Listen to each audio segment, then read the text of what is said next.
August 1945.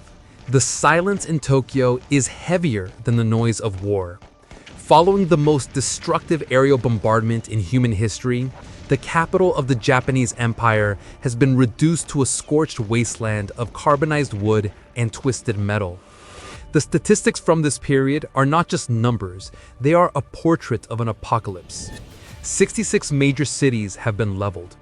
Industrial capacity is at 10% of pre-war levels. The merchant marine, the lifeline of an island nation that relies on imports for food, lies at the bottom of the Pacific.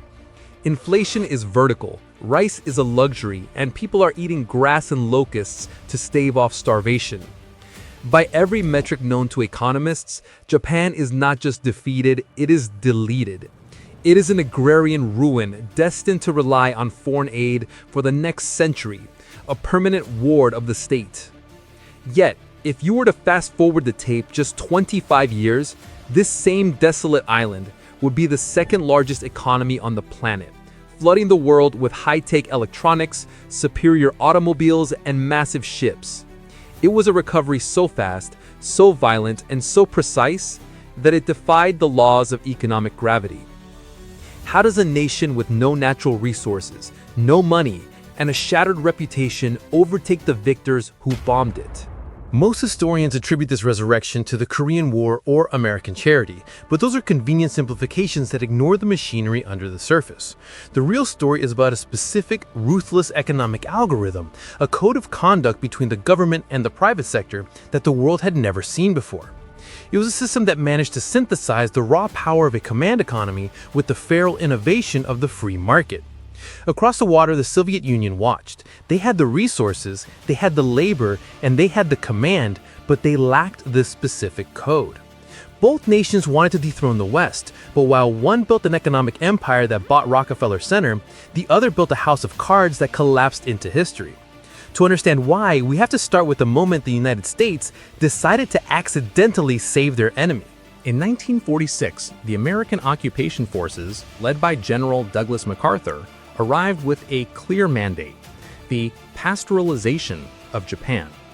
The goal was to permanently dismantle the Japanese war machine by breaking up the massive family-owned conglomerates known as the Saibatsu, the Mitsuis, the Mitsubishis, the Sumitomos. The Americans viewed these corporate giants as the engine of fascism, so they began slicing them up, firing their executives, and rewriting the laws to ensure Japan would never build another battleship. The plan was to turn Japan into a harmless Switzerland of the East, a nation of farmers and light manufacturers. For 2 years, the Japanese economy stagnated under these restrictions, paralyzed by uncertainty and purges. But then, the geopolitical tectonic plates shifted with terrifying speed. By 1949, the Chinese Civil War had ended with a communist victory, and the Korean Peninsula was igniting into war. Suddenly, the United States didn't need a harmless farm in the Pacific. They needed a formidable fortress against the Red Wave. This policy pivot, known to historians as the reversed course, changed everything. Washington stopped dismantling the factories and started demanding supplies. They needed trucks, steel, uniforms, and jeep repairs, and they needed them now. This geopolitical panic gave the Japanese elite a blank check to rebuild. But a blank check is useless if you don't know how to cash it. The Americans provided the opportunity, but they didn't provide the manual. Japan needed a brain to coordinate this chaos, and from the smoky backrooms of Tokyo's government district, a new power emerged, one that would become more powerful than any army. Enter the Ministry of International Trade and Industry, famously known as MITI. To the untrained eye, MITI looked like just another boring government department filled with paper-pushing bureaucrats. In reality, it was the cockpit of the entire Japanese economy. These weren't average civil servants, they were the top graduates from the University of Tokyo, the intellectual aristocracy of the nation, who viewed themselves as economic general staff. Their philosophy was simple and radical. The free market is too short-sighted to rebuild a nation, but the Soviet style of state ownership is too inefficient to sustain it. They needed a third way. They rejected the Western idea that the government should just set the rules and step back. Instead, they believed the government should actively choose the winners, kill the losers, and direct the flow of every single yen. MITI's power didn't come from laws or decrees, but from a unique mechanism called administrative guidance. This was a system of influence where MITI officials would invite corporate executives for tea and suggest that they merge or invest in a specific technology or exit a market entirely. On paper, these were just suggestions. In practice, they were orders. If a company refused MITI's advice, they would suddenly find that their applications for foreign currency were denied, or their permits were lost in paperwork, or their bank loans were frozen. It was a velvet glove over an iron fist. But unlike the Soviet central planners in Moscow, who tried to micromanage the price of shoes and the production of nails, MITI focused on only one thing: strategic industrial targets. And in the 1950s, they picked a target that Western economists said it was mathematically impossible for Japan to achieve. Japan has virtually no natural resources. It has no iron ore, it has no oil, it has terrible coal. To build the steel industry, Japan would have to import the raw materials from thousands of miles away, process them, and then sell the steel. The shipping costs alone should have made Japanese steel the most expensive in the world.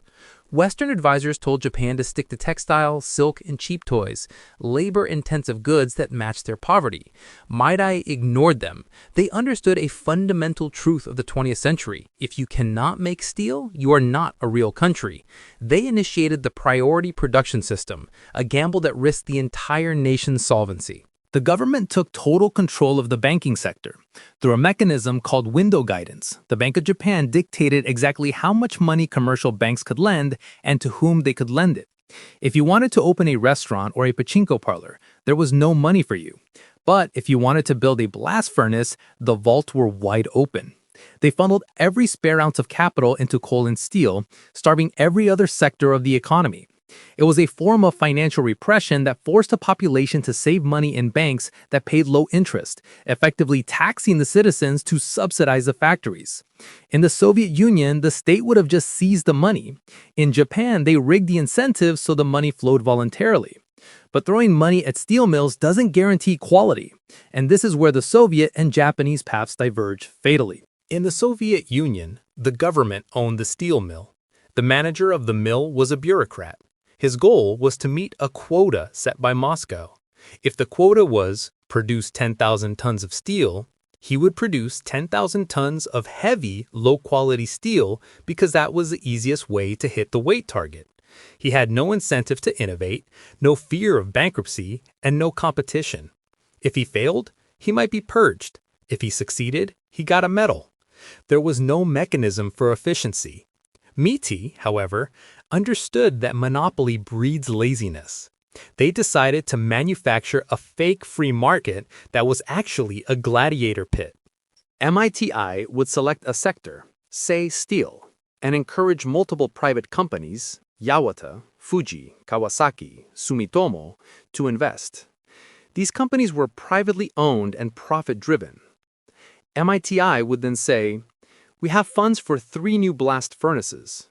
The 3 companies with the most efficient plans get the money. The rest get nothing." This triggered a ferocious war between the Japanese companies. They weren't competing for customers yet. They were competing for the government's favor.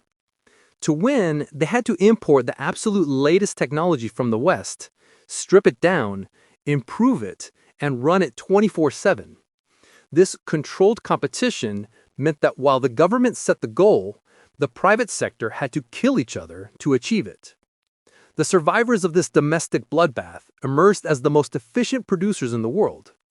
But to survive the chaotic swings of the market, these companies needed a shield, something to protect them from short-term failure. In the US, if a company loses money for a few years, the stock price crashes, investors revolt, and the company is sold off or liquidated. This short-term pressure makes it very hard to invest in projects that take 10 years to pay off. Japan hacked this system by creating the kairetsu. A kairetsu is a massive interlocking web of companies centered around a main bank. For example, the Mitsubishi Keiretsu included Mitsubishi Heavy Industries, Mitsubishi Motors, Mitsubishi Bank, and Mitsubishi Electric. They all owned shares in each other. This cross-shareholding meant that they can never be taken over by foreigners or raided by hostile investors. More importantly, the Keiretsu acted as a life support system. If the electronics division was losing money trying to develop a new TV technology, the steel and banking divisions would prop it up, absorbing the losses for years. This allowed Japanese companies to operate with patient capital. They could enter the American market, sell products at a loss to drive US competitors out of business, a tactic known as predatory dumping, and survive the losses because their Keiretsu family had their back. The Soviets had stability too, but their stability was rigid. They propped up failing industries forever. The Japanese propped them up only long enough to dominate the market. But how did the government know if a company was actually good or just leeching off the system? They had a referee that the Soviets refused to acknowledge. This is the single most critical policy difference, the pivot point of history. The Soviet economy was a closed loop. They produced goods for themselves and their satellite states. A Soviet car only had to compete with walking. There was no feedback. Japan, however, forced its companies to export. Mitai made access to cheap loans conditional on export performance. This meant Japanese companies had to take their products to the most hostile, competitive market on Earth, the United States. When Toyota first tried to sell the Toyopet car in the US in the late 1950s, it was a disaster. The car couldn't handle American highways. It vibrated, overheated, and fell apart. It was a national humiliation.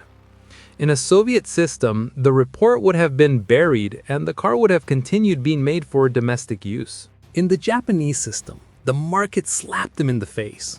The failure forced Toyota to retreat, rethink, and completely overhaul their engineering. This export discipline acted as a brutally honest mirror. You couldn't lie to the export market. If your product was trash, it didn't sell, and you didn't get foreign currency. This forced a national obsession with quality control, leading Japanese companies to adopt and perfect the teachings of American statisticians like W. Edwards Deming, creating the philosophy of Kaizen, continuous improvement. The Soviets had quotas, the Japanese had customers. With the feedback loop established, Japan began the greatest technology transfer in history. They didn't invent the transistor, they licensed it from Bell Labs. They didn't invent the car, they studied Ford and GM.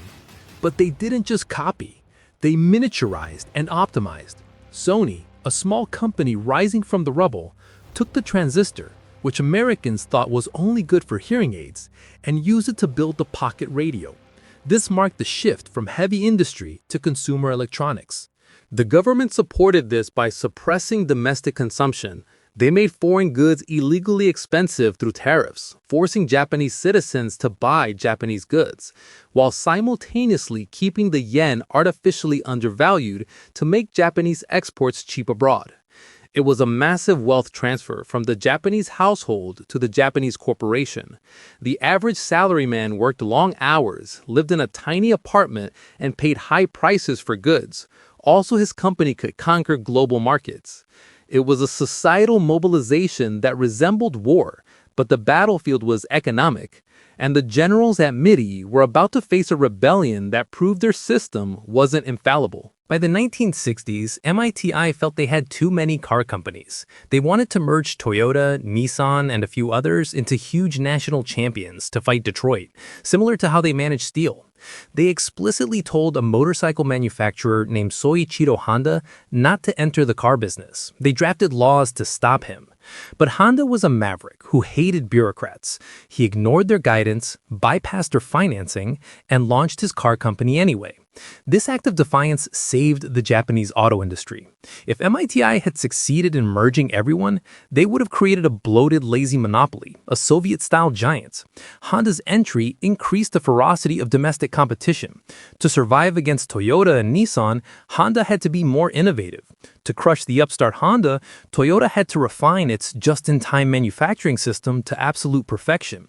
This internal war honed the Japanese car industry into a weapon so sharp sharp that when the external environment changed, they were ready to slaughter the competition.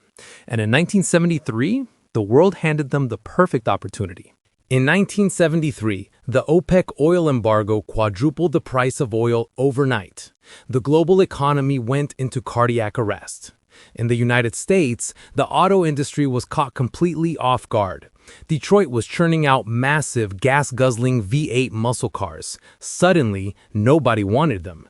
Factories closed, inflation soared, and the West entered stagflation.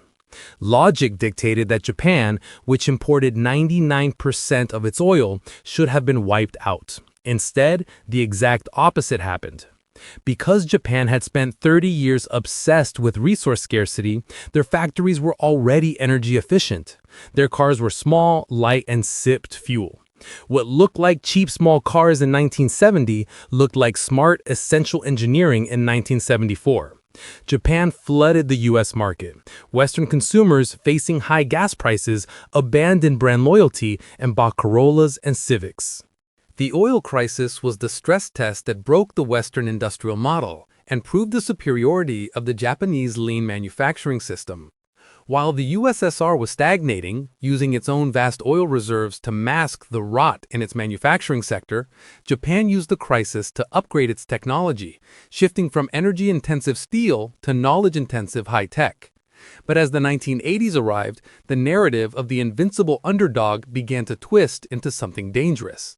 By the 1980s, Japan was no longer recovering, it was dominating. They were buying Hollywood studios, Rockefeller Center, and Pebble Beach. American business books were titled Japan as Number One. The fear in the U.S. was palpable. Cyberpunk sci-fi from that era always depicted a future ruled by the yen. But success breeds arrogance. The iron triangle of politicians, bureaucrats, and big business, which had worked so well to rebuild the country, began to rot into crony capitalism. In 1985, the Plaza Accord forced the yen to appreciate, making Japanese exports more expensive. To counteract this, the Bank of Japan lowered interest rates to historic lows, flooding the market with cheap cash. Companies stopped investing in factories and started investing in speculation. Real estate prices went supernova. At the height of the bubble, the Imperial Palace grounds in Tokyo were estimated to be worth more than all the real estate in California combined. Corporations were making more money trading land than making cars. The discipline of the export referee was drowned out by the roar of domestic speculation. The intricate system of checks and balances that Mirai had built was replaced by a casino. In the early 1990s, the bubble burst. The stock market lost 60% of its value. Land prices plummeted. The Keiretsu system, designed to protect companies, became a suicide pact. Banks couldn't let their family members fail, so they kept lending to zombie companies that should have gone bankrupt. This turned a sharp recession into the lost decades, a long twilight of stagnation. However, compare this to the Soviet Union. When the Soviet system hit its limit in 1989, the entire nation disintegrated. The map was redrawn, the currency vanished, and life expectancy collapsed. When the Japanese bubble burst, the economy stagnated, but society held. The trains kept running on time, the streets remained safe, and Toyota kept making the best cars in the world. Why? Because underneath the financial froth, Japan had built real assets. They had built the most advanced factories, the most disciplined workforce, and the best supply chains on Earth. The USSR had built an economy of numbers. Japan had built an economy of things. The story of Japan's rise is not just history. It is a blueprint that is currently being run by the world's second largest economy. China has meticulously studied the MIT playbook, state-directed investment, export discipline, and crushing domestic competition to forge global champions. They saw the Soviet trap of total control, and they saw the Japanese trap of the financial bubble. Whether they can avoid the fall remains the question of our time. But the lesson for us, looking back at the ashes of 1945, is about the delicate balance of human ambition. The Soviets failed because they believed the state knew everything. The Americans often fail because they believe the market solves everything. Japan succeeded, briefly, brilliantly, because they realized that the state provides the map, but the market provides the engine. They proved that an economy is not a machine you can program, but a garden you have to tend. Sometimes with water, sometimes with fertilizer, and sometimes with a ruthless pruning shear. The USSR missed the pruning shear. They kept the dead branches until the whole tree fell. Japan's economy eventually slowed, but the roots they planted in those desperate, hungry years are still holding up the modern world.